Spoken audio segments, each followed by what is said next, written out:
Hey guys, perhaps you've heard the less than true story of the plane and the 3 passengers and the pilot. The plane in mid-flight, the engine seized, it was going down, rapid descent, and the pilot comes out of the cockpit and he says, hey everybody, there are 4 of us and only 3 parachutes. I own the plane, I own the parachutes, I'm grabbing one and I'm hopping out. And they said, we agreed, you go. And so he puts on the parachute, hops out of the plane. That leaves the 3 passengers. There's a university professor, there's a local church pastor, and there's a backpacker who's trying to see the world. And the professor pipes up right away and he says, I have a brilliant mind, the world needs me, and I need one of these parachutes. And the other 2 said, we agree, you go. And so he hops out of the plane. That leaves the 2, and the local church pastor says to the backpacker, he says, you know what, I've lived a fulfilled life. When I die, I know where I'm going. You take the last parachute. And backpacker says, you know what? Don't worry about it. That brilliant professor, he hopped out of the plane with my backpack strapped to his back. A lack of humility can get us into an awful lot of trouble. And what we're going to be talking about today is humility, because humility is tied so closely with service. We're in this service module, and we're not talking about serving people in general, but serving with humility. And this is what Jesus didn't just teach us and command us, but he illustrated for us. And I'm going to be looking at a few verses here in John's Gospel, chapter 13. And Jesus was in the middle of a feast with his disciples. And right in the middle of the feast, this is what it says, starting picking up in verse 4. He got up from the meal, took off his outer clothing, and wrapped a towel around his waist. After that, he poured water into a basin and began to wash his disciples' feet, drying them with the towel that was wrapped around him. So here it is, Jesus serving his disciples by washing their feet. And we think, you know what? Washing feet, it just doesn't resonate with us here in the century that we're living in. But back then, washing the feet of someone was something only servants would do. And here's Jesus doing it for the disciples. And he received some resistance from his disciples. But then we'll pick it up in verse 12. When he had finished washing their feet, he put on his clothes and returned to his place. Do you understand what I've done for you? He asked them. You call me teacher and Lord, and rightly so, for that is what I am. Now that I, your Lord and teacher, have washed your feet, you also should wash one another's feet. I have set you an example that you should do as I have done for you. Very truly I tell you, no servant is greater than his master, nor is a messenger greater than the one who sent him. Now that you know these things, you will be blessed if you do them. Jesus is commanding his disciples to serve the way that he served.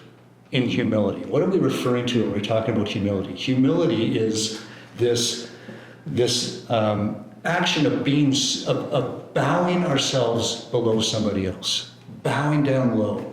Even though we're great, we're becoming small in that moment. And here's Jesus, who holds an incredible amount of power, and many of us hold power in this life, using that power in order to serve the needs of another person. That's the kind of humility. That's the kind of humble service that Jesus calls us to. And humble service is something, and this is why this is so important, is something that doesn't come naturally to us. That is not our human orientation. Our human orientation is towards self-service, not the service of others. And that's why this is such an important conversation, that we have to be aware of this. Particularly for us who call ourselves Christ followers, who are serving in serving others as a matter of course, are religious observances. So we need to ask a question. To get behind this, why am I serving? Why is it that I'm doing the good things? Why do I do good things for other people? What's going on for me there? It's an important question to ask, and it might take some time for us to tease this out, but you'll realize as you contemplate this that there are mixed emotions. Sometimes there's good intentions and sometimes there's not so good intentions. And we do really need to understand our hearts, because this is what Jesus came to help us to do. And so Jesus knows this tension. this struggle that we have with mixed motives.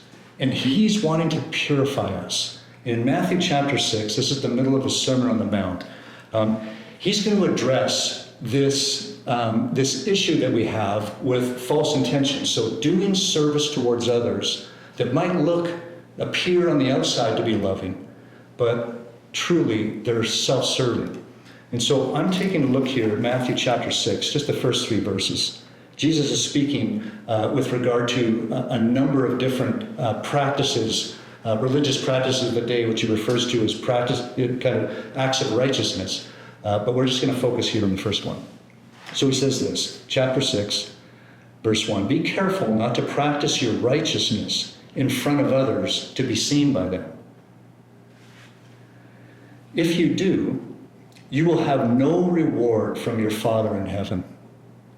So when you give to the needy, do not announce it with trumpets, as the hypocrites do in the synagogues and on the streets, to be honored by others. Truly I tell you, they have received their reward in full. But when you give to the needy, do not let your left hand know what your right hand is doing, so that your giving may be in secret. Then your Father, who sees what is done in secret, will reward you." Jesus here is talking specifically about giving to the needy. But we can apply this to all the service that we do, doing something for the benefit of another, at least on the outside. What Jesus is focusing on is he's addressing this need that we have to be seen now, to be noticed, to be thanked, to be respected, honored in some way. That word to be seen, theathenai, which is where we get the word theater from. So it is this idea of putting on a performance. Come and see what I'm going to do. There's something that we're trying to draw people into. But it's also connected to this word here when Jesus refers to those as being hypocrites, hypocritai, which refers to like pretending, putting on a mask, being something like a play actor, being someone who we really aren't on the inside, something that's taking place on the outside, but it's not true to what's happening on the inside. And this is so important to Jesus, because what he wants is authentic Christ followers. He wants us to be authentic human beings. And so he goes for the jugular here. What we see in our need to be seen is the fact that we need something. We're trying to gain something by the service that we do. We're looking for a return in some ways. Sometimes we hear about businesses saying we just want to give back to the community. And really what they're saying is that we know that there's going to be a return here. That it's good business to be generous to the community because this is going to come back to us. And Jesus is saying, no. Don't go there. Authentic Christian living is where we are giving and finding joy in the act of giving, in the act of service, not looking for anything in return. Just think about the ways that we're looking for a return. Say that you're in traffic and somebody's trying to get in and you let them in traffic and they don't acknowledge you at all. No thank you, no nothing. Does that miff you? Here's a little act of service, but we're looking for a return. If we don't get it, it bothers us. Or maybe that you've seen someone who has a deep financial need and you give them a financial gift, but then they go out and they squander the money. They blow it on something you think is completely unreasonable to do it. And you're bothered by that. Again, you're looking, even though you've given something, you're looking for a return. Or maybe you volunteered for some act of service somewhere, whether it's in the church or in the community, and no one thanks you. Does that bother you? That's a sign that we're looking for a return, and Jesus is trying to put an end to that kind of thinking. Why are we motivated to find a return for our service? Many people will argue that it's because of our low self-esteem. We're looking for something that we don't have. But it's interesting, the Bible never really addresses self-esteem in that way, and Jesus doesn't either. What they do address is our ego, our pride that has been hurt, something that we're trying to protect We're thinking that we're entitled to something. And Jesus is trying to address that and put that to death in order for us to be a different kind of a person. It's a very haunting question I think we do need to ask, and that's this. Would I do this if if all those things were taken away? If all the external rewards that I might receive for an act of service were taken away, would I still do it? That's a very important question. It really gets to the heart of what Jesus is trying to do, which is to wean us from our dependence for a return. So he encourages us here in these verses to give in secret, to serve in secret, that there's a certain hiddenness about the kind of service that we do, not looking for it to be seen. Now, many times the kind of service that we do is going to be seen, and that's not bad. That's really not the issue. In fact, Jesus says earlier in the Sermon on the Mount, let your light shine before men, that they may see your good deeds and glorify their Father in heaven. In other words, when people see good being done in the world by Christians, it can bring glory to God.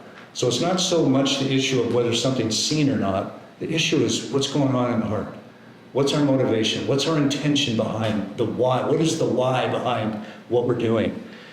And Jesus is trying to purify that. He is inviting us into a different kind of a life. Freedom from pettiness, freedom from calculation. Here he is saying that we shouldn't, the left hand shouldn't know what the right hand is doing. That we're not even aware of really what we're doing. It's not calculated. That we're just doing it instinctively. It's almost become a second nature that I'm just going to love for the sake of loving.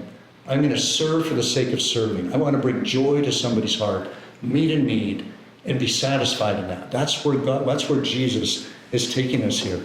So he wants to show us a different kind of reward.